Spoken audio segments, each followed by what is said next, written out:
মক্কা যখন বিজয় হয়ে গেল, আমরা সবাই জানি গভীর রাত্রে নবী মক্কা থেকে মদিনায় হিজরত করেছিলেন। নবী যখন মক্কা থেকে মদিনায় হিজরত করলেন তখন সাহাবীর সংখ্যা ছিল মাত্র ৩০০ জন। জোরে কোন কয়জন? কিন্তু ৮ বছর পরে হিজরত করার ৮ম হিজরিতে নবী যখন ১০,০০০ সাহাবী নিয়ে মক্কার দিকে রওনা দিলেন, বিনা যুদ্ধে আল্লাহ তাআলা মুসলমানকে মক্কা বিজয় দিয়ে দিলে। এই নবীর উম্মতেরা খালি সুবহানাল্লাহ বললে হবে না, এই জায়গাতে একটা জিনিস খেয়াল করা লাগবে যে ১৩ বছর ধরে নবী মক্কায়, মুসলমানের সংখ্যা হলো ৩০০ জন, আর ৮ বছর নবী মদিনায় ১০,০০০ সাহাবী নিয়ে মক্কা বিজয়। এখন আপনারা বলেন তো, মক্কার ইসলাম আর মদিনার ইসলাম এই দুইটার মধ্যে তফাৎ কি? আজকে বর্তমানে আমাদের বাংলাদেশে মক্কার ইসলাম চলতেছে। মক্কার ইসলামের ওয়াজ করলে ওয়াজ শুনবে মানুষ, ফজরের নামাজ পড়বে না। ওয়াজ শুনবে কিন্তু ফজরের নামাজ পড়বে না। কিন্তু মদিনার ইসলাম যদি শোনে, ওয়াজ শোনার চাইতে নামাজের গুরুত্ব তার কাছে কোটি কোটি গুণ বেশি হবে। আপনাদের কাছে গুরুত্ব বেশি কার, ওয়াজের না নামাজের? নামাজের। এখানে অনেক আল্লাহর বান্দা আছে এখন পর্যন্ত এশার নামাজই পড়েনি। ওরা যে ফজর পর্যন্ত বাঁচবি তার কোনো গ্যারান্টিও নেই। আপনারা বলেন তো, ফজর পর্যন্ত বাঁচার কোনো গ্যারান্টি আছে? তাহলে যেই ব্যক্তি ইচ্ছা করে এসা বললো না, ফজর আগেই মরে গেল, আমরা সবাই বললাম ইন্না লিল্লাহি ওয়া ইন্না ইলাইহি রাজিউন। লোকটা মুসলমান আছিল রে। আল্লাহ নবী কয় তুই একটা মিথ্যা কথা বললি। যেই লোকটা বেনামাজি হয়ে মারা গেল সে মুসলমান ছিল, এ কথা বললে কবিরা গুনাহ হবে। কারণ লা সালাত আলা ইমানা, যার নামাজ নাই তার ইমানই নাই, সে মুসলমান কেমনে হয়? বাইনালা আবদি ওয়াল কুফরি তরকুস সালাত, বান্দার কাফেরের মধ্যে পৃথক করার জিনিস তার নামই হলো নামাজ। মক্কা যখন বিজয় হয়ে গেল, মক্কার কাফেরেরা যারা নবীকে হত্যা করার জন্য বাড়ি ঘেরাও করছিল, তাদের মধ্যে কেউ কেউ তখন দুনিয়াতে ছিল। ওরা সবাই পাহাড়ের গুহার মধ্যে লুকাইল। ওমর ফারুকের নেতৃত্বে অনেক সাহাবী একটা বিজয় মিছিল যখন করতে চায়, এমন সময় আল্লাহ তাআলা একটা সূরা নাজিল করলেন, যেই সূরাটার নাম হলো সূরা নসর। জোরে বলেন নাম কি? ইজা জা আনাসরুল্লাহি ওয়াল ফাতহু ওয়া রাআইতান নাসা ইয়াদখুলুনা ফি দীনিল্লাহি আফওয়াজা ফাসাব্বিহ বিহামদি রাব্বিকা ওয়াস্তাগফির ইন্নাহু কানা তাওয়াবা। 213 সিট বিএনপি পাশে, এখন আবার বাড়তিছে। যে কয়টা দাঁড়াচ্ছে সবগুলোতে উঠতেছে। আমাদের বগুড়ারটা উঠছে, শেরপুরটা উঠেছে। এখন 215 সিট পাশে, 300-র মধ্যে 215 সিট বিএনপি পাশে। এখন সিট পেয়ে বিএনপি যদি মনে করে কি হনুরে না। মক্কা বিজয় হওয়ার পরে সাহাবীরা যখন আনন্দ মিছিল করতে চায়, এমন সময় আল্লাহ সূরা নসর নাজিল করে বুঝাই দিল, বিজয় তোমরা হওনি, আল্লাহর সাহায্যে তোমরা বিজয় পেয়েছো। ধরে কোন কথা ঠিক কিনা? যে কোনো বিজয়ে আপনি অহংকারী হতে পারবেন না। যে কোনো বিজয়ে বিশ্বাস করবেন আল্লাহ দয়া করছে। জোরে কোন কথা ঠিক কিনা? দয়া করছে কে? না নিজেই হচ্ছেন আল্লাহ। সমস্ত সাহাবীরা হযরত ওমরের নেতৃত্বে যখন আনন্দ মিছিল করবে মক্কা বিজয়ের, এমন সময় আল্লাহর নবী একটা গোরস্থানের মধ্যে ঢুকলেন, যে গোরস্থানের নাম হলো জান্নাতুল মাওয়া। এখানে কাবার সবচাইতে নিকটে। যারা হজ করছেন তারা অবশ্যই জানেন, কাবা থেকে মাত্র উত্তর দিকে, ধরে কোন দিকে? উত্তর দিকে 1 কিলোমিটার গেলেই একটা বিশাল গোরস্থান পাওয়া যাবে, যার নাম হলো জান্নাতুল মাওয়া। আল্লাহ নবী জান্নাতুল মাওয়া গোরস্থানের মধ্যে ঢুকলেন। আপনারা বলেন তো, নবী যদি গোরস্থানের মধ্যে ঢোকে তাহলে সাহাবীরা কি করবে? আনন্দ মিছিল করবে। নবী যদি ঢোকে তাহলে সাহাবীরা কি করবে? আল্লাহ বলেছেন, হে রাসূল আপনি বলেন, কুল আপনি বলেন, ইন কুনতুম তুহিব্বুনাল্লাহ ফাত্তাবিউনি ইউহিব্বুকুমুল্লাহ। আপনি বলে দেন, কেউ যদি আমি আল্লাহকে পাবার চাই, আপনাকে ইত্তেবা করা ছাড়া পাওয়ার কোনো রাস্তা। এজন্য আমার সঙ্গে সবাই বল, মাইকের সাউন্ড কি শোনা যাচ্ছে ঠিক মতো? তাহলে আমার সঙ্গে সবাই একটু বলেন, উপায় নাই রে। ছেলে পেলে যুবক যারা আছে সবাই বলো, উপায় নাই রে, উপায় নাই রে, উপায় নাই, নবী বিনে আল্লাহ পাওয়ার উপায় নাই। আপনারা আল্লাহ নবী ছাড়া আল্লাহ পাবেন? পাবেন? পাওয়ার মনে হয় আশা আছে যে নবী ছাড়াও আল্লাহ পাওয়া যায়। সমস্ত সাহাবীরা নবীকে ইত্তেবা করে জান্নাতুল মাওয়া গোরস্থানের মধ্যে ঢুকলেন। আপনারা বলেন তো, মক্কা বিজয়ের আনন্দ মিছিল করতে গিয়ে যদি গোরস্থানের মধ্যে কেউ ঢোকে, বলেন তো তার কি আর আনন্দ মিছিল থাকে? আপনার কবরের মধ্যে ঢুকলে, কবরস্থানের মধ্যে ঢুকলে কি আপনারা দুনিয়ার কথা কন না মৃত্যুর কথা স্মরণ করেন? একটু অন্তর থেকে বলেন তো ভাই। কবরস্থানের মধ্যে গেলেই কিন্তু মরার কথা খুবই মনে হয়, মনে হয় না? আল্লাহ রাসূল একটা কবরের পাশে দাঁড়িয়ে গেলেন। নবীর চোখ দিয়ে দর দর করে পানি পড়তেছে। 10,000 সাহাবী, জোরে বলেন কত সাহাবী? 10,000 সাহাবী নবীর কান্না দেখে আশ্চর্য হয়ে সাহাবীদের মধ্যে একজন বলতেছে, ইয়া রাসূলুল্লাহ, এই জান্নাতুল মাওয়ার মধ্যে এত কবর, আপনি কোনো কবরের পাশে দাঁড়ালেন না? যেই কবরের পাশে দাঁড়িয়ে এমন করে কাঁদতেছেন, এই কবর কার কবর আপনি কি আমাদের বলবেন না? আল্লাহ রাসূল বললেন, যেই কবরের পাশে দাঁড়ায় আমি কাঁদতেছি, এই কবরে একজন মহিষী নারী ঘুম পাড়তেছে, যে আমার 3টা ছেলে এবং 4টা মেয়ের মা। জোরে কান সুবহানাল্লাহ। যেই কবরের পাশে দাঁড়ায় আমি কাঁদতেছি, সেই কবরের মধ্যে এমন একজন মহিষী নারী ঘুম পাড়তেছে, যে আমার 3টা ছেলে এবং 4টা মেয়ের মা। আল্লাহ নবীর সর্বসাকুলে সন্তান ছিল 8টা। জোরে বলেন কয়টা? 7টা সন্তান যার গর্ভ থেকে আল্লাহ নবীকে দান করেছে, তার নাম হলো খাদিজাতুল কুবরা। মা খাদিজার পেট থেকে আল্লাহ 3টা ছেলে দিছিল। আপনারা খালি মেয়েগুলোর নাম জানেন, ছেলে 3টার নাম জানেন? ছেলে 3টার নাম আজকে মুখস্থ রাখবেন। মা খাদিজার পেট থেকে নবীর মাধ্যমে আল্লাহ 3টা ছেলে দিছিল। একটা ছেলের নাম হলো তৈয়ব। নাম কি? আরে নবীর বেটার নাম বললে সোয়াব হবি না পাপ হবি? তো জোরে কর, নাম কি? আর একজনের নাম হলো তাহের। আর একজনের নাম কি? আর একজনের নাম হলো কাসেম। আসলে নবীর 4টা ছেলে। আর একটা ছেলে অন্য একটা বইয়ের পেট থেকে হয়েছিল, যার নাম হলো মারিয়া কিপ্তিয়া। এই মারিয়া কিপ্তিয়ার পেট থেকে যে ছেলে হয়েছিল তার নাম হলো ইব্রাহিম।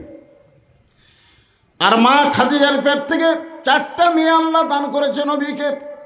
বড় মেয়ের নাম হলো জয়নাব, মেজো মেয়ের নাম হলো রোকেয়া, তৃতীয় মেয়ের নাম হলো কুলসুমা, আর সবচাইতে ছোটটার নাম হলো ফাতেমা তো জহুরা।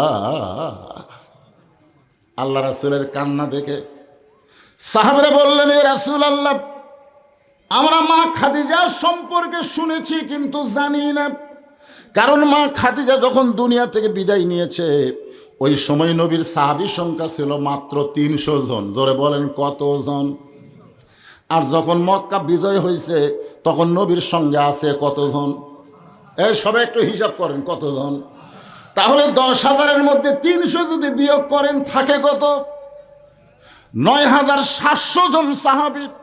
তারা খাদিজার সম্পর্কে জানে, খাদিজার নাম শুনেছে, কিন্তু খাদিজা বিষয়ে কিছুই শোনে নাই। এই 9,700 জন সাহাবী এক বাক্যে বলতেছে, রাসূলুল্লাহ, উম্মাহাতুল মুমিনিন, আমাদের মা খাদিজা সম্পর্কে আমরা শুনেছি, তবে কিছুই জানি না। আপনি যদি আমাদের মা সম্পর্কে আমাদের একটু জানাতেন। নবীর বউ আমাদের কে হয়? জোরে বলেন কে হয়? সবাই ছেলেরও মাও, দাদারও মাও, বাপেরও মাও, মানে যারা মুমিন হবে উম্মাহাতুল মুমিনিন, সমস্ত মুমিনদের মা। এক বাক্যে নবীর বউ আমাদের কে হয়? আরো করে বলেন কে হয়? এই যে নবীর বউকে আপনি মা বলে স্বীকার করলেন, এই স্বীকার করাটাই আপনার জান্নাত পাওয়ার একটা উসিলা হয়ে গেল। ধরে কারণ সুবহানাল্লাহ। কথাটা তো আমার না ভাই, কথা কার? এই ধরে বলেন কথা কার? কথা আল্লাহ। তাহলে ৯,৭০০ জন সাহাবী বলতেছে, রাসূলুল্লাহ এই মা খাদিজার সম্পর্কে আমরা একটু জানতে চাই। আল্লাহ রাসূল বললেন, আমার খাদিজা কেমন ছিল, কেমন সম্পদ ছিল, কত ফুট লম্বা ছিল, চোখের সাইজ, মুখের সাইজ কেমন ছিল, এগুলো আমি বলবো না। তোমরা যখন আমার খাদিজা সম্পর্কে জানতে চাও তাহলে শোনো। আমার খাদিজার জীবনের সবচাইতে বড় আমল হলো খাদিজা কবরকে স্মরণ করত। খাদিজার জীবনের সবচাইতে বড় আমল হলো কবরকে স্মরণ করা। কি স্মরণ? কবরকে ভয় করা না, মৃত্যুকে ভয় করা না। আপনারা কোনোদিনও মৃত্যু ভয় করবেন না, কবরকে ভয় করবেন না। মৃত্যু এবং কবর এই দুইটাকে আমাদের স্মরণ করা লাগবে। ধরে কোন কি করা লাগবে? এই স্মরণটা কিভাবে? খলাকাল মাউতা ওয়াল হায়াতা, আল্লাহ বলেছেন মৃত্যু এবং হায়াতকে সৃষ্টি করেছি। এখানে আল্লাহ আগে কিসের কথা বলতেছেন? বাঁচার কথা না মরার কথা? তাহলে আল্লাহ যদি আগে মরার কথা বলে তাহলে আমরা কোনটা স্মরণ বেশি করব? বাঁচা না মরা? অন্তর থেকে বলা লাগবে ভাই। আপনারা মরার কথা স্মরণ করে মাহফিল বসে আছেন, এই সত্যি কথাটা বলতে কি হয়? জাআত, কোরআনের কথা, জাআত সাকারাতুল মাউত হক, মৃত্যু যে সত্য এ ব্যাপারে কোনো সন্দেহ। কিন্তু কখন মৃত্যু হবে খালি জানা থাকলে। আমাকে যদি আল্লাহ বলতো যে তুই আরো 20 বছর বাঁচপুরে, তাহলে আমার মোশন একটু বেশি হতো, যে যা করা লাগে 19 বছর পর কর্ম, অন্তত 19টা বছর একটু ফুর্তি মারি। কিন্তু কোরআন হাদিস পড়লে যা দেখতেছি যে এখান থেকে বাড়ি যাওয়ার পারবো কিনা তারই গ্যারান্টি নেই। বউ তো জিজ্ঞাসা করে, ওয়াজ করে, কখন আসবেন? আমি বললাম দেখো, ভালো করে দেখো। বলে কি দেখবো? এখন তো আর হাসিনার সময় নাই যে আপনার পুলিশ ধরবি। আমি বলি পাগলি, পুলিশ ধরার চিন্তা করো কেন? যারা প্রকৃত মুসলমান হবে তারা পুলিশ ধরার চাইতে আজরাইল ধরার চিন্তা বেশি করবে। ধরে কোন কথা ঠিক কি না? আমাদের সবাইকে আজরাইল ধরবে না? ধরে কোন ধরবে কি ধরবে না? সাহাবীরা বললেন, ইয়া রাসূলুল্লাহ মা খাদিজা কবরকে কেমন স্মরণ করত যদি আপনি একটু বলেন, তাহলে আমরা একটু শুনতে চাই। আল্লাহর নবী বললেন, সামিনা ওয়া তাআনা, খালি শুনলে হবে না, এইটা আমল করা লাগবে। মা খাদিজা কবরকে কেমন স্মরণ করত আজকে আপনাদের সামনে যদি আমি বলি, আপনারা খালি শুনবেন। এজোরাগান খালি শুনবেন না আমল করবেন? সবাই বলেন শুনবেন না আমল করবেন? কারা কারা আমল করবেন? 2 হাত তুলে আমার আল্লাহকে দেখান। লিল্লাহে তাকবীর। হাত নামান।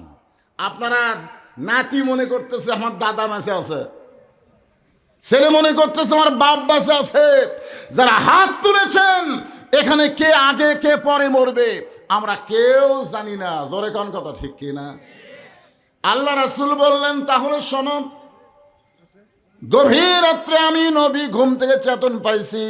চেতন পাওয়ার কারণ হলো খাদিজাতুল কুবরা আমার এই ডান হাতখানা বুকের মধ্যে নিয়ে ফোঁপায় ফোঁপায় কাঁদতেছে। আমি রাসূল বললাম, খাদিজা আমি নবী ঘুম পারি, দুনিয়ার সবাই ঘুম পারে, অথচ আপনি এমন করে কেন কাঁদতেছেন? খাদিজা বলে, রাসূলুল্লাহ আপনি ঘুমানোর পরে আমি যখন ঘুমের দোয়া পড়তেছিলাম, ঘুমের আগে কিন্তু ঘুমের একটা দোয়া আছে, যেরকম আছে না নাই? আপনারা কি ঘুমের দোয়া জানেন? জানেন না? এই মাদ্রাসার বাচ্চা, এই এই যে এই ঘুমের দোয়াটা কত দিক খারাপ। ঘুমের দোয়া কও।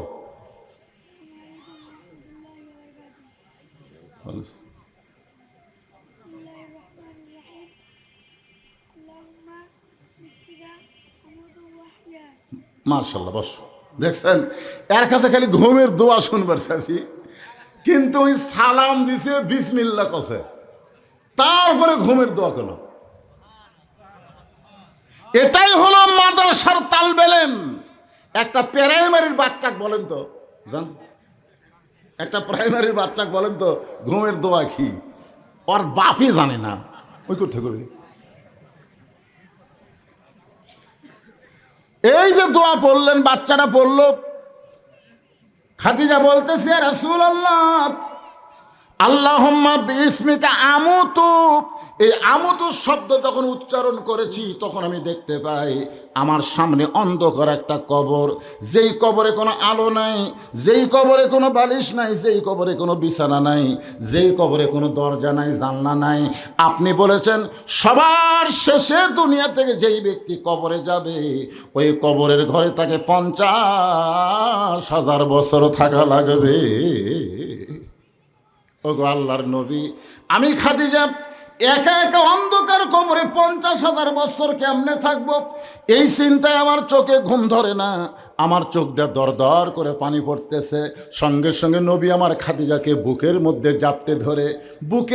জাপটে ধরে কপালে একটা চুমা দে, বলে খাদিজা, ওই আল্লাহর শপথ করে বলতেছি, ঈমান গ্রহণ করার পরে আপনি আল্লাহর সঙ্গে যে সম্পর্ক গড়ে তুলেছেন, আল্লাহ আপনার কবরকে জান্নাত বানায়া দিবে।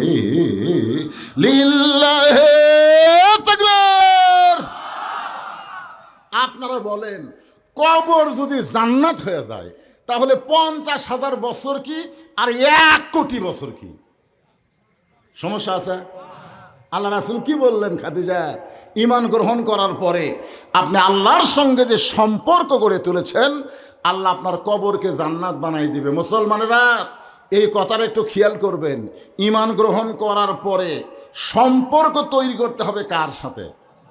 আরো জোরে। কিন্তু আমরা সম্পর্ক তৈরি করতেছি কার সাথে? আমার দয়াল বাবার দরবারেতে কেউ ফিরে না খালি হাতে।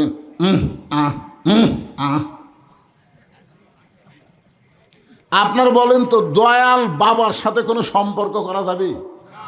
সম্পর্ক করা লাগবে কার সাথে?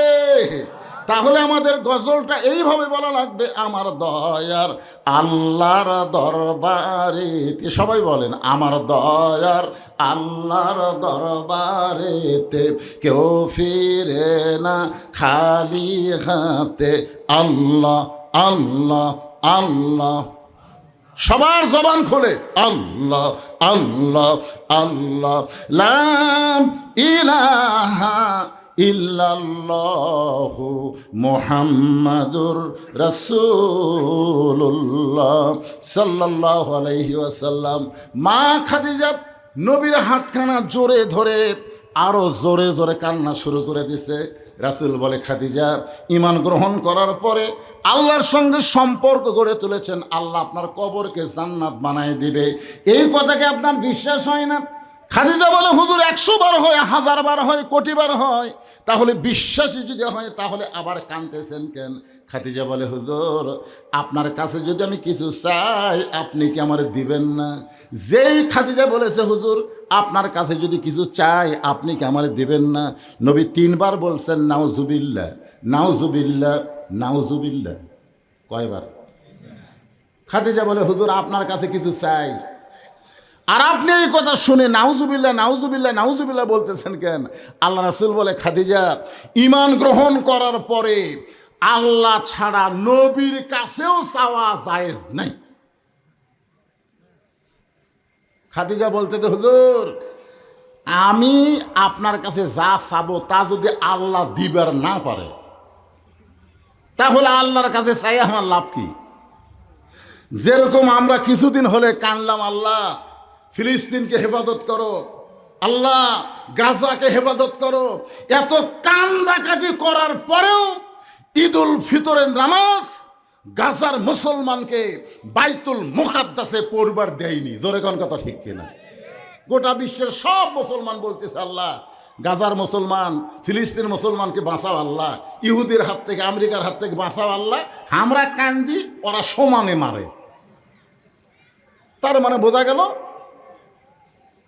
বর্তমানে আল্লাহর চাইতে ডোনাল্ড ট্রাম্পের ক্ষমতাই বেশি। আপনাকে কি মনে হয় কার ক্ষমতা বেশি? তো বোঝা যাচ্ছে না, তো বোঝা যাচ্ছে? হ্যাঁ, আরে পাগলা, আমি তো বুঝা দেবো কোরআন দিয়ে। মানে কতগুলো মানুষ শ্বাসটালে গল্প মারতেছি না লব উল্টে, যে হুজুরে এত দোয়া করলো, সব জায়গা হলো শেষ, আগামীতে দেখবো কোরআনের বাংলাদেশ কুটি গেল। গল্প হচ্ছে কি হচ্ছে, কথা হন না কেন ভাই? এত দোয়া। খাদিজা বলতেছি, ইয়া রাসূলুল্লাহ, আমি আপনার কাছে যা চাবো তা যদি আল্লাহ দিবার না পারে তাহলে আল্লাহর কাছে কেমনে চাই? নবী বললেন, খাদিজা আল্লাহ দিবার পারবে না, এই কথা বলাও তো জায়েজ নাই। খাদিজা বলে, হুজুর মনে করেন আপনার সাথে আমার বিয়া হয় নাই, গভীর রাত্রে আমি যদি আল্লাহকে বলি, আল্লাহ আমার পেটে একটা বাচ্চা দাও, আপনি বলেন তো আল্লাহকে আমার পেটে কোনো বাচ্চা দিবে? রাসূল বললেন, খাদিজা আল্লাহ দিবার পারবে কিন্তু দিবে না। আল্লাহ দিবার পারবে, আল্লাহ ইচ্ছা করলেই ফিলিস্তিন গাজা মুসলমানক দিয়ে দিবার পারবে, ইচ্ছা করলেই দিয়ে দিবার পারবে, কিন্তু দিবি না। আল্লাহ ইচ্ছা করলেই এই বাংলাদেশে কোরআন দিয়ে রাষ্ট্র চলবে, এটা আল্লাহ দিবার পারে ইচ্ছা করলেই, কিন্তু আল্লাহ দিবে না। আল্লাহ না দেওয়ার পিছনে কারণ আছে, সেই কারণগুলো খলাকাল মাউতা ওয়াল হায়াতা লিয়াবলুয়াকুম আইয়ুকুম আহসানু আমালা, এই আয়াতের মাধ্যমে আমাদের জানা দরকার। জোরে কর কথা, ঠিক কিনা? কিন্তু তুলে দিছেন কখন? আমি এখানে এশার নামাজেরও 8 ঘন্টা আগে আছি, এশার নামাজের 8 ঘন্টা আগে আছি। মনে করছি বহুদিন হলো এলাকা যাইনি, আগে ভাগে যাই, আগে ভাগে তুলে দিবে।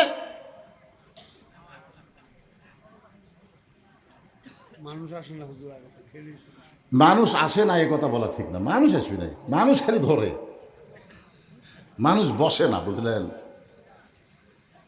বিশ্ব এখন কোন দিকে? আল্লাহর কোরআন থেকে যদি না জানেন, কি থেকে জানবেন? আপনার পেপার পত্রিকা, অধিকাংশ পেপার পত্রিকা, চ্যানেল, টিভি সবগুলো ইহুদি খ্রিস্টানদের দখলে। জোরে কোন কথা, ঠিক কথা বলেন?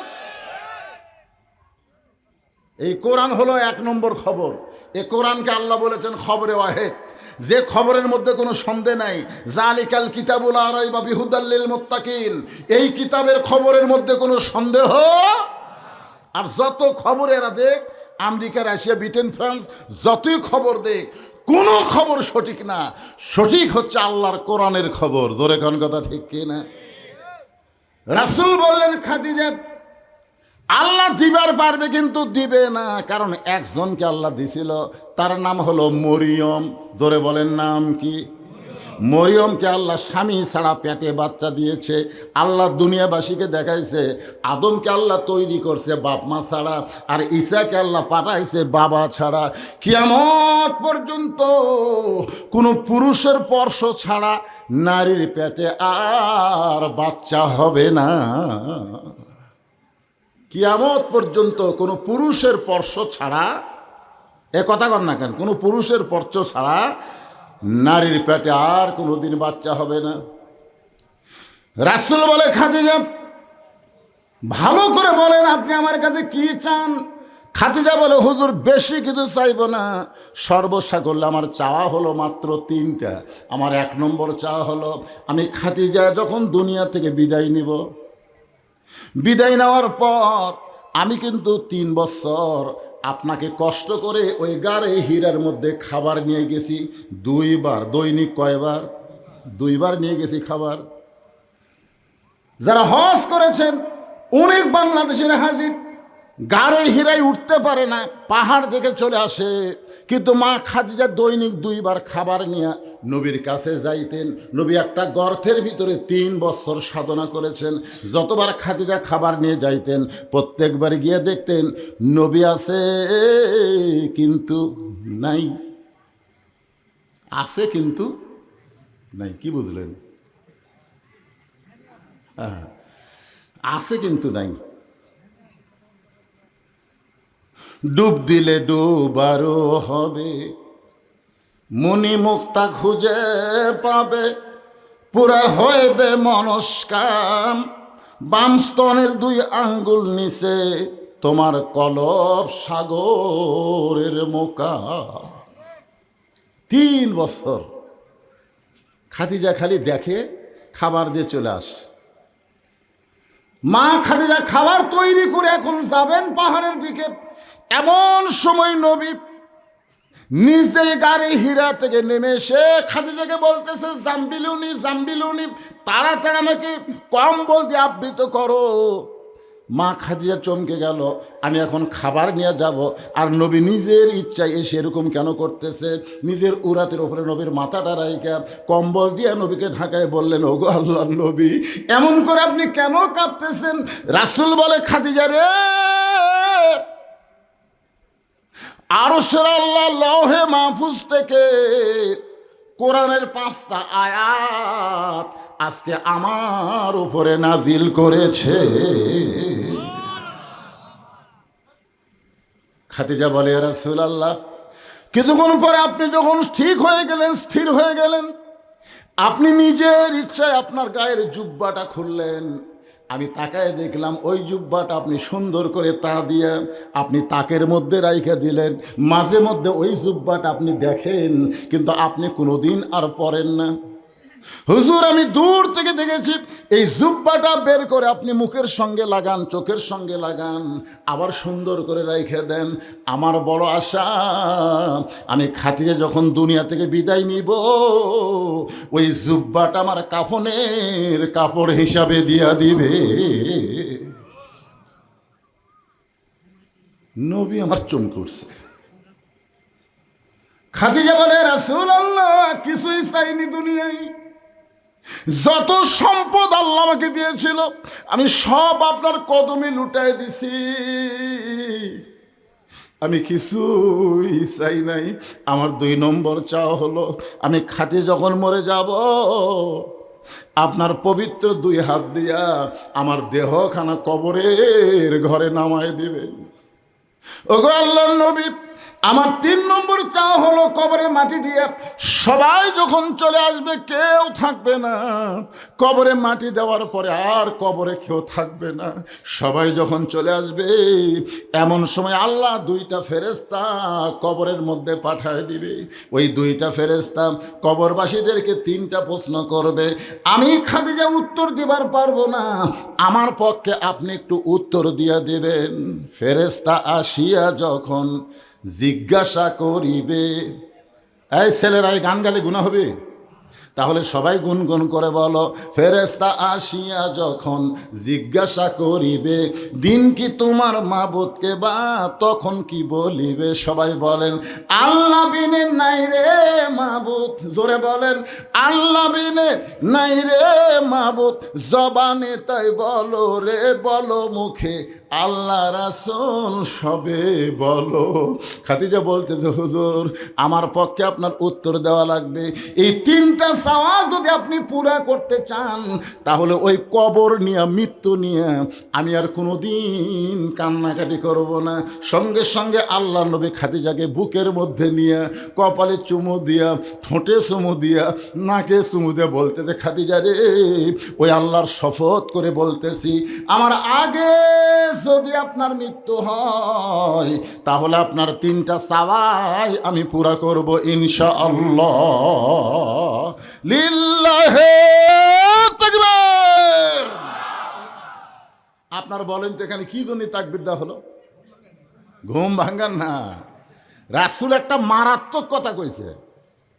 সে কথাটাকে আপনাদের ধ্যানে জ্ঞানে নিয়ে আসার জন্য বলতেছি। আল্লাহ রাসূল বলতেছেন, আমার আগে যদি আপনার মৃত্যু হয়, এ কথার দ্বারা নবী বুঝাইলেন কে কখন মরবে এটা নবীও জানে না।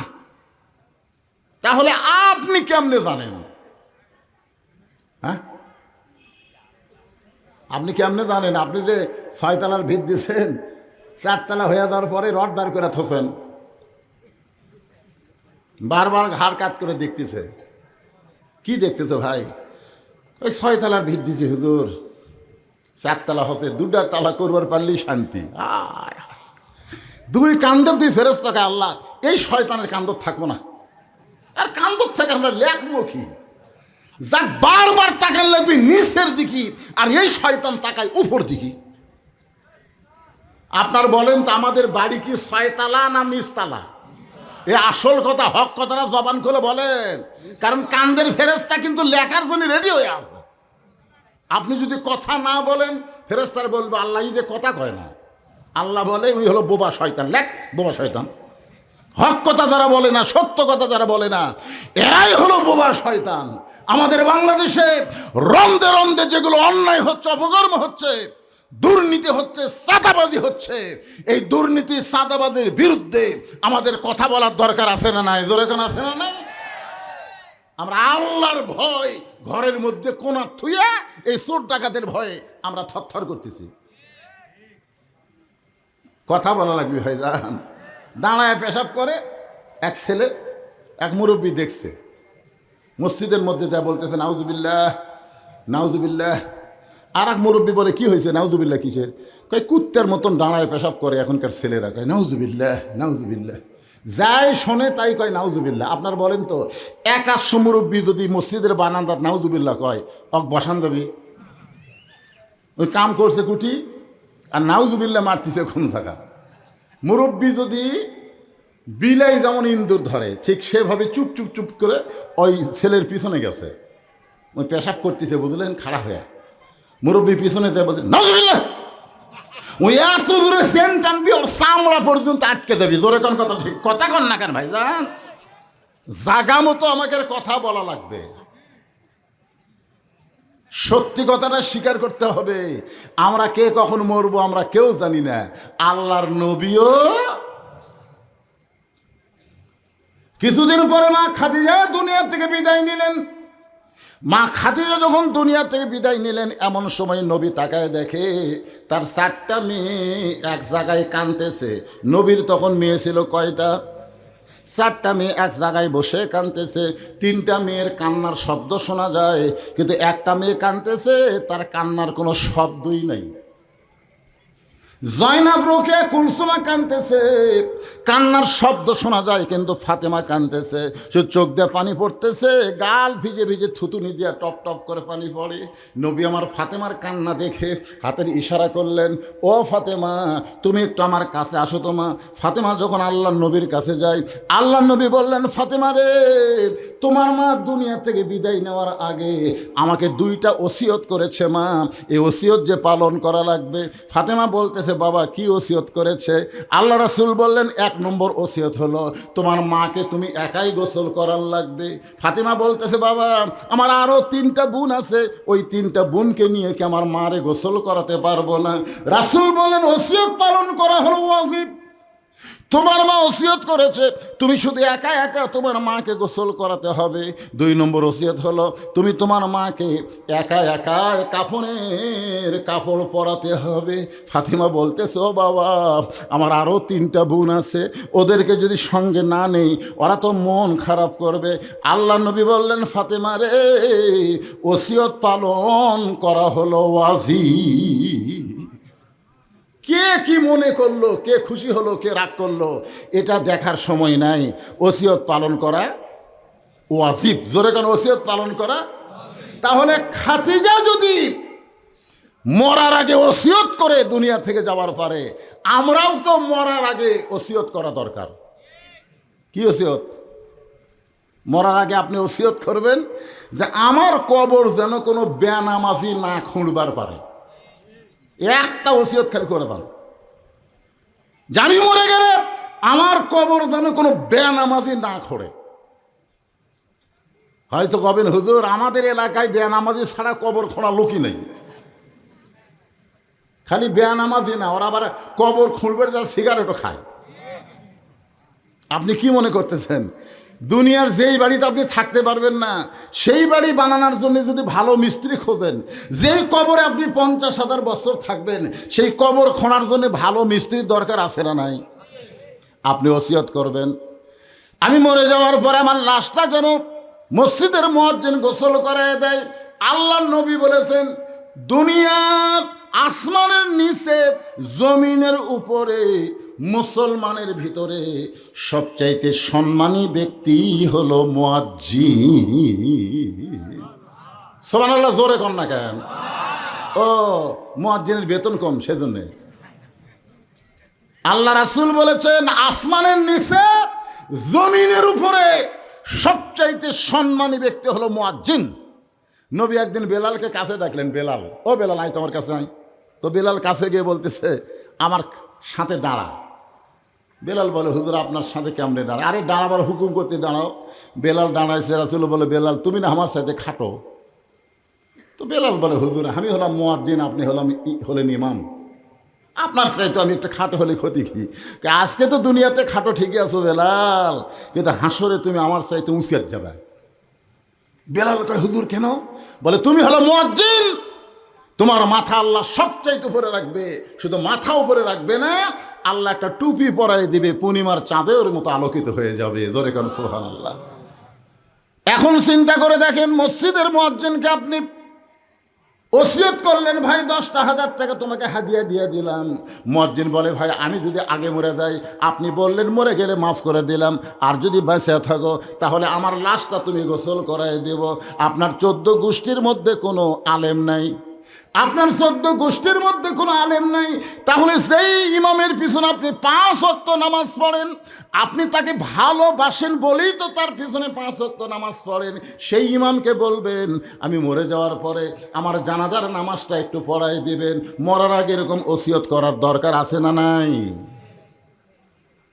আল্লাহ রাসূল বললেন ফাতেমা তোমার মাকে তুমি গোসল করাতে হবে, তোমার মাকে তুমি কাফনের কাপড় পরাতে হবে। ফাতেমা বললেন বাবা আমার মধ্যে মা এমন কিছু কি দেখেছে যেইটা দেখার কারণে অন্য 3টা বোনকে বাদ দিয়া আমার কথাই শুধু আপনাকে বলেছে। আল্লাহ রাসূল বলে ফাতেমা রে একদিন গভীর রাত্রে চেতন পায়ে দেখি তোমার মা শুধু একা একা হাসতেছে।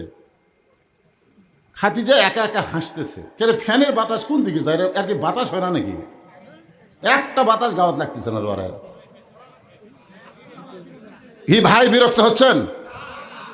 একটু গুরুত্বপূর্ণ কথা একটু মনোযোগ দিয়ে শুনবেন।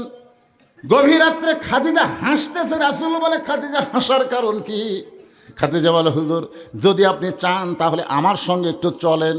আল্লাহ রাসূলের হাতটা ধরে খাদিজা নিয়ে গেছে ফাতেমার ঘরের কাছে। সুবহানাল্লাহ।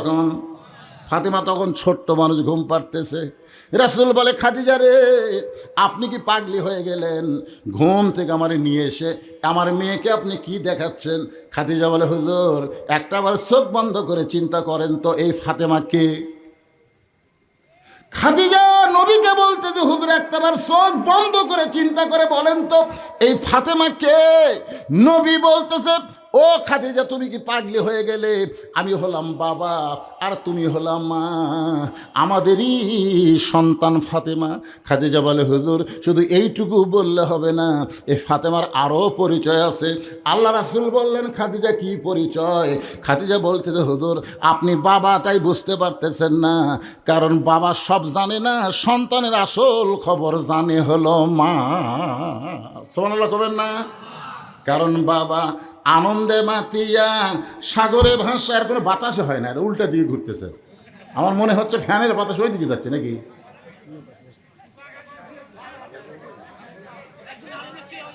এ বাবা দেখো একটু কাছে দাও, পাঁত লাগতেছে রে, পাঁত লাগলে হবে তাই। একটু জিকির করি বাবা দেখে আল্লাহ রহম করে কিনা। একটা বড় ফ্যান নিয়ে এসে দেয় না কেন? কি আছে এক তো ব্যবহারই করে না। একটু আগে দাও দেখো। আজকে খুবই চরম গরম, আল্লাহ রহম করো, ধরে কেন আমিন। আমরা বৈশাখ মাসে পানি চাইতে পারি না, কারণ খালি বৃষ্টি হয় না, বৃষ্টির সাথে শিলা বৃষ্টি হয়। জোরে কর কথা, ঠিক কিনা? এই জন্যে কিন্তু এত গরমের মধ্যেও আমরা যে বলবো আল্লাহ রহমতের বৃষ্টি দাও, রহমতের বৃষ্টির সাথে যদি শিলা হয় তাহলে এদের ধানগুলো নষ্ট হয়ে যাবে। এই জন্য আমরা চাইও পারতেছি না, খুব বিপদের মধ্যে আছি। হ্যাঁ, ঠিক আছে, সবাই একটু জিকির করেন লা ইলাহা, মহব্বতে লা ইলাহা। আল্লাহ নবী বললেন খাদিজা, তাহলে বলেন। খাদিজা বলতেছে রাসূলুল্লাহ, আপনার মাধ্যমে আল্লাহ আমাকে 4টা মেয়ে দান করেছে। জয়নাব যখন আমার পেটের মধ্যে ছিল, আমার পেটটা উঁচু হয়েছিল, আমার পেটের ওজন হয়েছিল। ওই জয়নাব যখন দুনিয়াতে ভূমিষ্ঠ হইল, আমি খাদিজা তখন প্রসব ব্যথা বুঝতে পারলাম। আমার রোকেয়া যখন পেটের মধ্যে ছিল, আমার পেটটা উঁচু হয়েছিল, আমার পেটের ওজন হয়েছিল। ওই রোকেয়া যখন ভূমিষ্ঠ হইল, তখন আমি প্রসব ব্যথা বুঝতে পারলাম। আমার কুলসুমা যখন আমার পেটের মধ্যে ছিল, আমার পেটটা বড় হয়ে গেল, আমার পেটের মধ্যে সন্তানের ওজন হলো। কুলসুমা ভূমিষ্ঠ হওয়ার সময় আমি প্রসব ব্যথা বুঝতে পারলাম। কিন্তু আল্লাহর শপথ করে বলতেছি, ওই ফাতেমা যখন আমার পেটের মধ্যে ছিল, আমার পেটটা বড় হয়েছিল, কিন্তু পেটের মধ্যে কোনো ওজন হয় নাই। ওই ফাতেমা যখন ভূমিষ্ঠ হলো, আমি তখন প্রসব ব্যথা বুঝতে পারি নাই। আমি লক্ষ্য করে দেখি আমার মেয়ে ফাতেমা নিজে নিজে আমার উদর থেকে বের হলো। আমি তাকায় দেখি তার 2টা কচি হাত দিয়া তার ইজ্জতটা ঢাকলো। আমি মা হইয়া আজও পর্যন্ত ফাতেমার ইজ্জত দেখতে পারি নাই। সেদিন থেকে আমি হিসাব করেছি, আমার ফাতেমা সাধারণ কোনো মেয়ে নয়।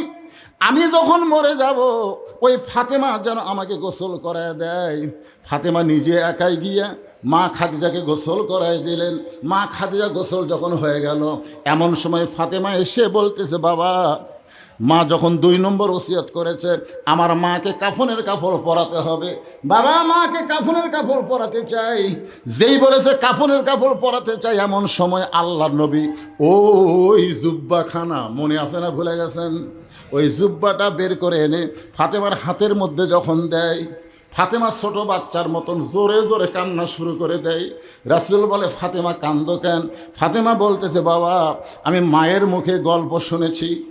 আমার মা যখন আপনার সঙ্গে বিয়ে বসেছে, আপনাকে যখন স্বামী বলে স্বীকার করেছে, আমার মায়ের মতন ধনবতী রমণী এই মক্কায় তখন কেউ ছিল না। আজকে আমার সেই মা দুনিয়া থেকে বিদায় হয়ে গেল। মক্কার দোকানে কি নতুন কোনো কাপড় নাই?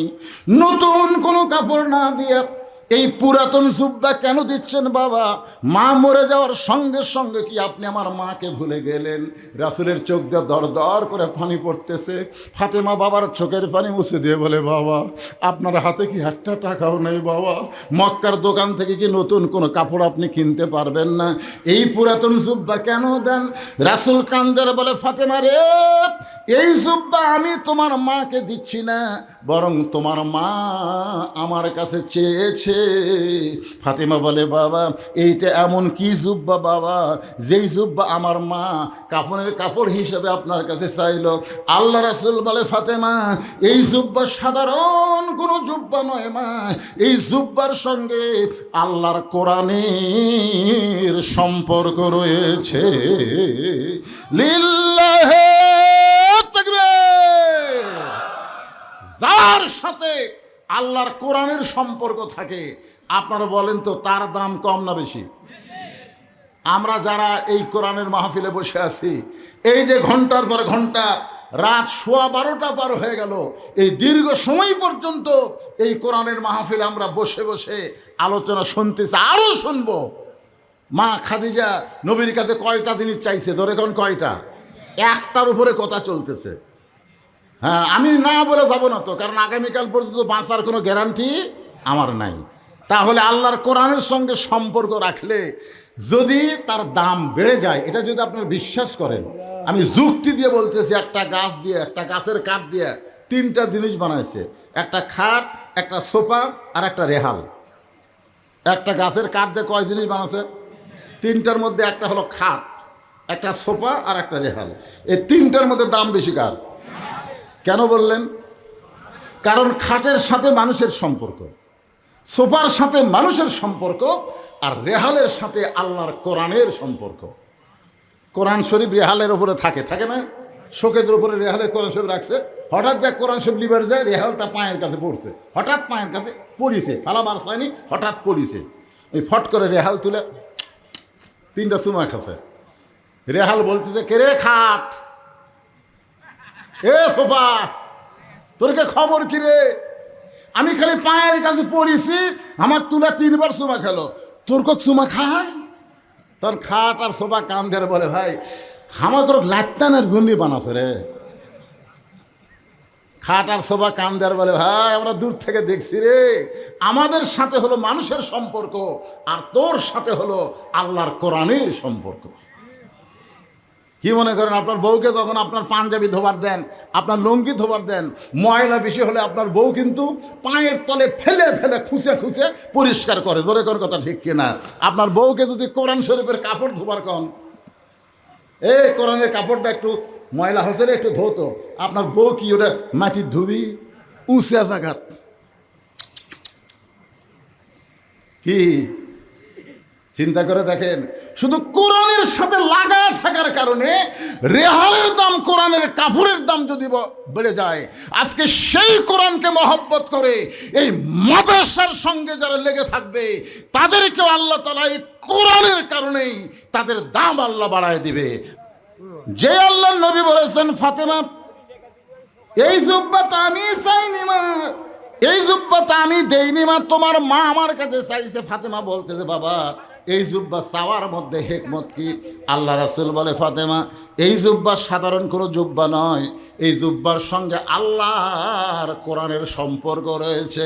এই জুব্বা পরা অবস্থায় ফেরেশতা জিবরাইল আমার সঙ্গে কোলাকুলি করছে, এই জুব্বা পরা অবস্থায় আল্লাহর কোরআনের 5টা আয়াত আল্লাহ আমার ওপর নাজিল করেছে। সুবহানাল্লাহ। এখন ফাতেমা জুব্বাখানা নিয়ে মা খাদিজার ঘরের দিকে রওনা দিয়েছে।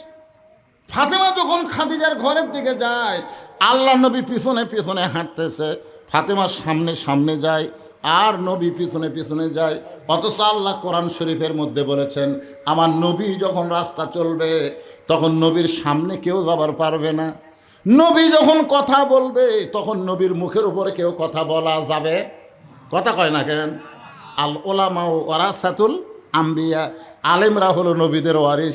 আলেমরা যখন ওয়াজ করে, এমন সময় ওয়াজ বন্ধ করে কেউ কথা বলা যাবে নবীর ওই কোরআনের আয়াতের অনুযায়ী। কিন্তু আমাদের বাংলাদেশে দেখি বক্তা ওয়াজ করতে করতে হঠাৎ একজন এসে মাইকলে শুরু করে দেয়। অন্তত একটু অনুমতি নেওয়া দরকার ভাইজান, যে এখন একটা অতিথি আইছে, তাই কিছুক্ষণ কথা বলবে, হুজুর আপনার কাছ থেকে অনুমতি চাই। আলেমকে সম্মান না করলে আপনার মৃত্যু ইমানের মৃত্যু হবে না। রাসূল বলেছে, আল ওলামা ওয়ারাসাতুল আম্বিয়া, আলেমরা হলো নবীদের ওয়ারিস। আল্লাহ বলেছেন, ইন্নামা ইয়াখশাল্লাহ মিন ইবাদিহিল উলামা। আল্লাহু আকবার। এটা কি আমার কথা না আল্লাহর কথা? একটু মনোযোগ দিয়ে শোনেন। এখন নবী পিছনে পিছনে হাঁটতেছে, আর ফাতেমা সামনে সামনে যায়।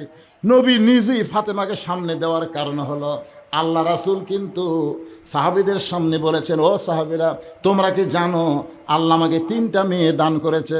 প্রত্যেকটা সাহাবী জিহ্বায় কামড় খাচ্ছে, প্রত্যেকটা সাহাবী জিহ্বায় কামড় খাচ্ছে। কী জন্যে? কারণ নবী বলতেছে আল্লাহ আমাকে 3টা মেয়ে দিয়েছে, কিন্তু আল্লাহ নবীকে মেয়ে দিতে কয়টা? জোরে কন কয়টা? ওই কথা যখন নবী সাহাবীদের সামনে বলতেছে, এমন সময় হাসান হোসেন 2 ভাই আল্লাহ নবীর 2 উরাতের উপরে বসে আনন্দ করতেছে। নবীর উরাতে না, নানার উরাতের মধ্যে। নবী বললেন, সাহাবীরা শোনো, আমার বড় মেয়ের নাম হলো জয়নাব, আমার মেজো মেয়ের নাম হলো রোকেয়া, আমার ছোট মেয়ের নাম হলো কুলসুমা। এ সাহাবীরা তোমরা জানো, আমার বড় মেয়ের নাম হলো জয়নাব, আমার মেজো মেয়ের নাম হলো রোকেয়া, আমার ছোট মেয়ের নাম হলো কুলসুমা। কয়বার কছে? 3বার। যেই বলতেছে, হাসান হোসেন বলতেছে, ভাইজান চলো আমরা 2 জন যাই। আমাদের মায়ের কথা ভুলে গেছে, আমাদের মা গরিব বলে নবী মেয়ে বলে স্বীকার করে না, তার কোলের মধ্যে আমরা থাকতে চাই না। নবী হাসান হোসেনকে বুকের মধ্যে নিয়ে বলে, ভাইজান তোরা মনে কষ্ট নিস না, তোদের মা আমার মেয়ে না, তোদের মা হইল আমার মা। সমস্ত সাহাবীরা বলে, রাসূলুল্লাহ, জয়নব যদি আপনার মেয়ে হয়, কুলসুমা যদি আপনার মেয়ে হয়, রুকিয়া যদি আপনার মেয়ে হয়, তাহলে ফাতেমা আপনার মা কেমনে হয়? আল্লাহ রাসূল বললেন, সাহাবীরা রে, আমার জীবনের সবচাইতে কষ্টের মুহূর্ত হলো তাইফের ময়দানে রক্তে আঘাত খেয়ে যখন এসেছিলাম। ওই সময় ফাতেমা ঘরের দরজা বন্ধ করে গরম পানির মধ্যে নরম কাপড় চুবড়াইয়া চুবড়াইয়া আমার গোটা দেহ পরিষ্কার করে নরম আঙ্গুলের মধ্যে গরম জয়তুনের তেল নিয়ে আমি নবীর দেহ যখন মালিশ করে দেয়, আমি কখন জানি ফাতেমার উরাতকে বালিশ বানায় ঘুমিয়ে গেছি। আর ওই ঘুমের ঘরে স্বপ্নে দেখি আমার মা আমার আমিনা শিওরের পাশে দাঁড়ায় কাঁদতেছে। আমি স্বপ্নকে বাস্তব মনে করে মা আমিনার হাতটা ধরেছিলাম। ওই হাতটা আমিনার হাত না, ওই হাতটা হলো আমার ফাতেমার হাত। আমি তখন দেখেছি ফাতেমা আমার জন্মে মেয়ে, কিন্তু ভালোবাসার কলিজায় হলো আমিনা। ধরে কোন সুবহানাল্লাহ। ফাতেমাকে সামনে দিয়া নবী পিছনে পিছনে হাঁটতেছে। জুব্বাখানা নিয়ে যখন ঘরের মধ্যে ঢুকলো, সঙ্গে সঙ্গে নবী দরজা বন্ধ করে দিস। দরজা বন্ধ করে দেওয়ার কিছুক্ষণ পরে নবী তাকায় দেখে ফাতেমা দরজা খুলেছে, কিন্তু ফাতেমা মুস্কি মুস্কি হাসতেছে। আল্লাহ রাসূল চমকে গিয়ে বললেন, ফাতেমা, তুমি কাঁদতে কাঁদতে জুব্বা নিয়ে তোমার মাকে কাফনের কাপড় পরানোর জন্য ঢুকলে, হাসতে হাসতে দরজা খুললে কারণ? ফাতেমা বলতেছে, বাবা, আমি কাঁদতে কাঁদতে কেন ঢুকলাম এটাও আপনি জানেন, আমি হাসতে হাসতে দরজা কেন খুললাম এটাও আপনি জানেন। আল্লাহ রাসূল বলে, ফাতেমা, মা ইয়ান্তিকু আনিল হাওয়া ইন হুয়া ইল্লা ওয়াহয়ুন ইউহা। আল্লাহু আকবার। নবী বললেন, ফাতেমা শোনো, তুমি কাঁদতে কাঁদতে ঢুকলে এটা আমি জানি, কারণ মেয়ে তার মাকে কাফনের কাপড় পরাবে, অবশ্যই কাঁদবে, কিন্তু হাসতে হাসতে দরজা খুললাম এইটা তো আমি জানি না। ফাতেমা বলতেছে, বাবা, যদি না জানেন তাহলে শোনেন, আপনার জুব্বা নিয়ে যখন আমার মাকে পরাবারে গেছি, ইয়ানজুরু বিনুরিল্লাহ, আমি তখন আমার মায়ের দিকে তাকায় দেখি আমার মায়ের শরীরে আল্লাহ জান্নাতের পোশাক পরায়া দিছে। আমি আমার মায়ের শরীরে জান্নাতের পোশাক দেখে আপনার জুব্বাখানা পরায়া হাসতে হাসতে দরজা খুলে দিয়েছি। সঙ্গে সঙ্গে নবী মাটির উপরে হাত দিয়া ছোট বাচ্চার মতন কান্না শুরু করে দিলেন। ফাতেমা বললেন, বাবা, আমার মাকে আল্লাহ জান্নাতের পোশাক পরাইছে, এইটা শুনে আপনি খুশি হতে পারলেন না, আপনি কেন কাঁদতেছেন? রাসূল বলে, ফাতেমা, এই কান্না কোনো আমার জীবনের কান্না নয় মা, এই কান্না হলো আমার জীবনের সবচাইতে আনন্দের কান্না। কারণ এই দুনিয়াতে সর্বপ্রথম যিনি আমাকে নবী বলে স্বীকার করেছে তিনি হলো তোমার মা, আমার আর দরদের বিবি খাদিজা। সুবহানাল্লাহ বলেন। নিজের বউ হইয়া স্বামীকে নবী বলে স্বীকার করা, এটা আপনারা কি মনে করতেছেন? আমার ওয়াজে আপনারা শুনেই থাকেন, আমি তিনটা কথা বলি। সেটা হলো, বড় ডাক্তার যারা, তারা কোনো দিন তার বউরে সিজার করায় না। দেখবেন আপনাকে নাটোরে যারা বড় বড় ডাক্তার, তাদের বইয়ের কোনো দিন সিজার লাগে না, কারণ ডাক্তার জানে সিজার করলে বাচ্চারা ক্ষতি হয়, মায়েরও ক্ষতি হয়। আপনারা খেয়াল করে দেখবেন, কোনো মৌলানার বাড়িতে কিন্তু মিলাদ লাগে না। বড় ডাক্তারের বইয়ের সিজার লাগে না, মৌলবীর বাড়িতে মিলাদ হয় না। আর 3 নম্বর হলো, পীরের বউ কোনো দিন মুরিদ হয় না। আপনার যত পীর আছে খোঁজলা দেখবেন, একটা পীরের বউ মুরিদ হয়নি, কারণ বউ জানে আমার পীর মাঝে মধ্যে মুরিদের বইয়ের দিকে লুচ্চার মতন তাকায়, আর নিজের চরিত্রই ঠিক নাই, এর কাছে মুরিদ কেমনে হওয়া। শুধু একজন মানুষ, তিনি হচ্ছেন আমাদের নবী। ধরে এখন সুবহানাল্লাহ, যার ভিতরেও যেমন বাহিরেও তেমন। এই কারণে আল্লাহ বলেছেন, লাকাদ কানা লাকুম ফি রাসূলিল্লাহি উসওয়াতুন হাসানা। যদি সফলতা অর্জন করতে চাও তাহলে সবাইকে বাদ দাও, একমাত্র রাসূলকে তোমাদের আদর্শ হিসাবে গ্রহণ করে নাও। এ কথা কার? জোরে বলেন। এই কথা হচ্ছে আল্লাহর। আল্লাহ নবী নিজের হাতে খাদিজাকে কবরের ঘরে নামায় দিচ্ছেন। দুই চোখ দিয়ে দর দর করে পানি পড়তেছে। আবু বকর বলে, ইয়া রাসূলুল্লাহ, হুজুর আপনি যদি বুঝমান হয়ে এমন করে কান্দেন তাহলে আমরা কেমনে সহ্য করব? রাসূল বলে, আবু বকর, আজকে যাকে আমি কবরের ঘরে নামাইতেছি তুমি কি তাকে চিনো? সে শুধু আমার বিবি না, শিশুকালে মইরা গেছে মা, গর্ভে থাকতে মরছে পিতা, আমি চোখে দেখলাম না। কে করিবে লালন পালন, কে করিবে লালন পালন, কে দিবে সান্ত্বনা? এই দুনিয়ার বড় এতিম নবী ছিলাম একজনা। 25 বছর বয়সে আমি এতিমের দায়িত্ব যে মহিলা নিজের বুকে নিয়েছে। আবু বকর রে, এই খাদিজা শুধু আমার বিবি না, এই খাদিজা হলো আমার দরদ। আমি কলেমার দাওয়াত দিয়া গভীর রাত্রে যখন বাড়ির দিকে আসতাম, ওই আল্লাহর শপথ করে বলতেছি, কোনোদিন খাদিজা খাদিজা বলে আমার ডাকতে হয় নাই। আমি শুধু দরজার পাশে দাঁড়াইছি, সঙ্গে সঙ্গে দরজা খুলে যায়। আমি নবী চমকে বলি, খাদিজা। কোনোদিন রাত 2টা বাজে 3টা বাজে, আসা মাত্রই দরজা খুলে দেন, আপনি কি ঘুমান না? খাদিজা বলে, রাসূলুল্লাহ, আপনি যখন কলেমার দাওয়াত দিবার বের হয়ে যান, আমি তখন দরজার কাছে নাকটা লাগায় দাঁড়ায় থাকি।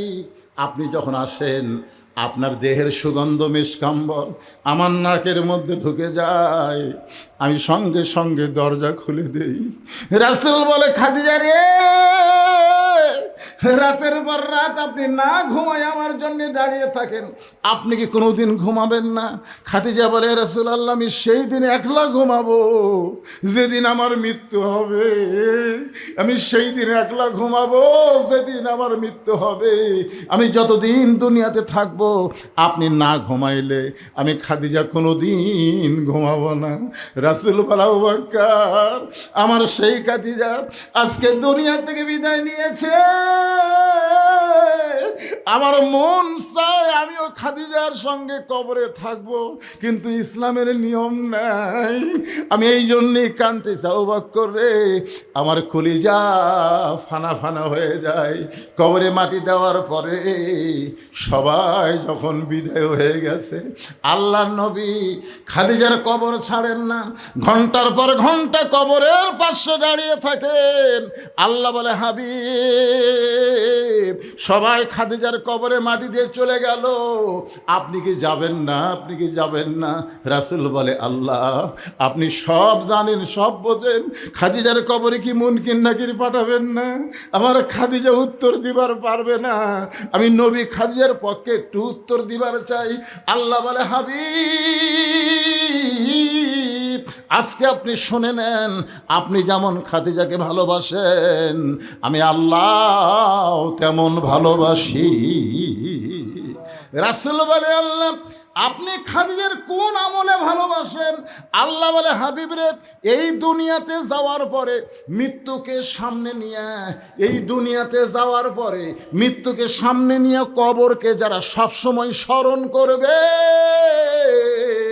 তাদেরকে আমি আল্লাহ এত ভালোবাসবো, তাদের কবরে মুনকির নাকির যাবে না, আমি আল্লাহ তাআলা উত্তর দিয়া দিব।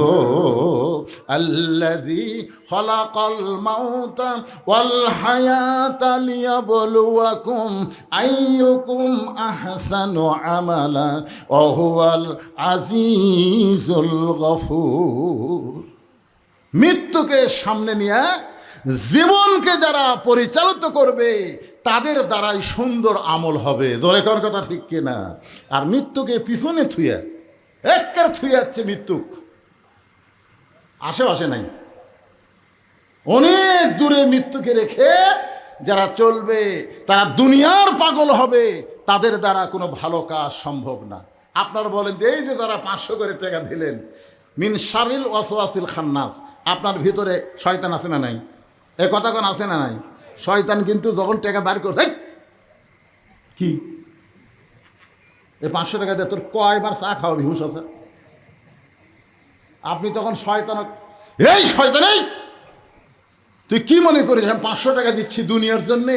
বালতু সিরুন আল হায়াতাদ দুনিয়া ওয়াল আখিরাতু খায়রুন ওয়া আবকা। এই তুচ্ছ দুনিয়ার মোহে আমি পাগল নই, আমি কোরআনের জন্য 500 টাকা দিয়ে আমি সুন্দর আখিরাত পাবার চাই। ধরে গেল সুবহানাল্লাহ। শয়তান তাদেরকে ধোকা দিবার পারেনি ভাইজান, ওরা লাফ দিয়ে দৌড়াচ্ছে। আর শয়তান যার কক চাপে ধরে আছে, ওরা টাকাও ধরিছে, ওঠেও নি, না দিলেন অসুবিধা নেই, অসুবিধা নেই, মাদ্রাসা চলবি। কি ভাই চলবি না?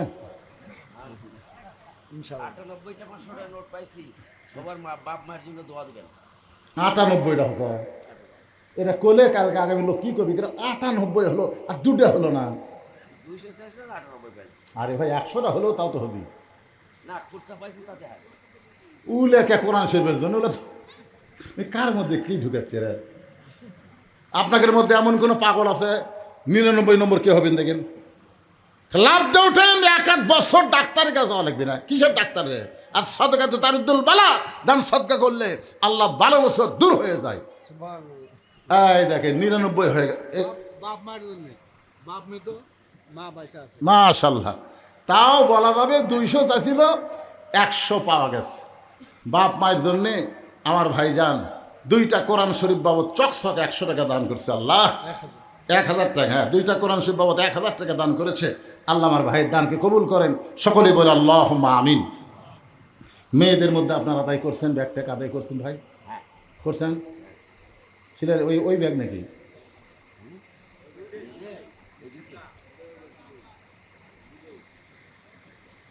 এটা দাম দেয়, হ্যাঁ বলে দিছি তো। কি হোক আচ্ছা, বেশি আছে ওইদিকে, মহিলা বেশি আছে। আছে, আপনারাও ভুল করছেন। সব সময় প্রধান বক্তাকে দিয়ে কোনো সময় আদায় ধান্দা করলে ওয়া শুনবার পারবে না। তো দ্বিতীয় বক্তা দিয়ে একটাই নিয়ে টুনে কেড়ে করে আদায় করা লাগবে। আর আমার ওয়াজ হচ্ছে লাস্টে খালি 5 মিনিট একটা ঝড়ের মতন আদায় হবে। ধরে কেন ঠিক কিনা? যেটা আমি প্রত্যেক মাহফিলে করি। কিন্তু আজকে দেখতেছি আগেকার বক্তা আদায় করে পাননি, আপনাকে খালি ভাষণ দেন, এ অতিথি ও অতিথি আইসা খালি ওই এলাকা আদায় গেছিল কেবল 30 পারা কোরআনে আদায় শুরু করবার সাথে একদম মাইকলে লিজিয়ে আদায় করতেছে। তাহলে হয়? এত পুরাতন একটা মাদ্রাসা, কত বছর হয়ে গেল, একটা আদায়কারী বক্তাকে আপনারা দাওয়াত দেবেন, যে বক্তা আদায় করতে পারে। এরকম বক্তা নাই? অবশ্যই আছে, সেটা আদায়কারী বক্তাকে দাওয়াত দেবেন। এই নতুন ফতুন বক্তা দিয়ে আদায় হবি না, ওয়াজ হবি, কিন্তু আদায় হবি না। হ্যাঁ, যাই হোক, যা হয়েছে, কারণ এই খাজুরা বাজারের লোকেরা যদি খালি ঠিক থাকে ইনশাআল্লাহ। 300 কত দোকান শুনলাম? 300 কত দোকান ভাই? 300-র উপর হবে আর কি।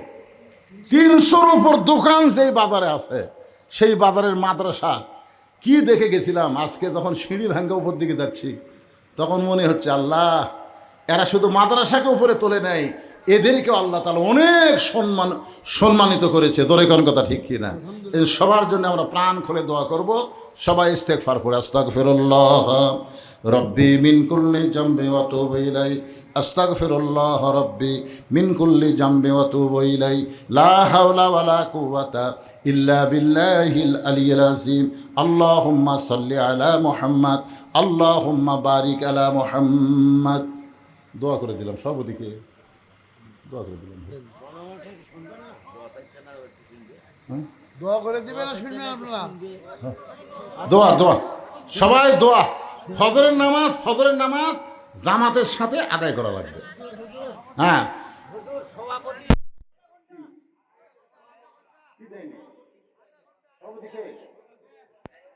আপনি দেননি? আমি তো বলে দিলে দিছি কিছু। এই ও আজকে পাগলা সভাপতি দেয়নি সেই কথা করছে। এভাবে ওয়াজ শোনা হয় না, এভাবে ওয়াজ শোনা হয় না। ফজরের নামাজ কে করবেন? কোনো ওয়াজের কারণে ফজরের নামাজ যদি শেষ হয়ে যায়, যদি কাজা হয়, চেতন না পান, বক্তাকে ধরবি, কমিটিকে ধরবি, এটা বান্ধা নিয়ে যাবি। সারা জীবনের ওয়াজ একক তো নামাজ, দাড়ি বল্লাভ দিলে সারা জীবনের ওয়াজের চাইতে একক তো নামাজের ওজন বেশি হবে।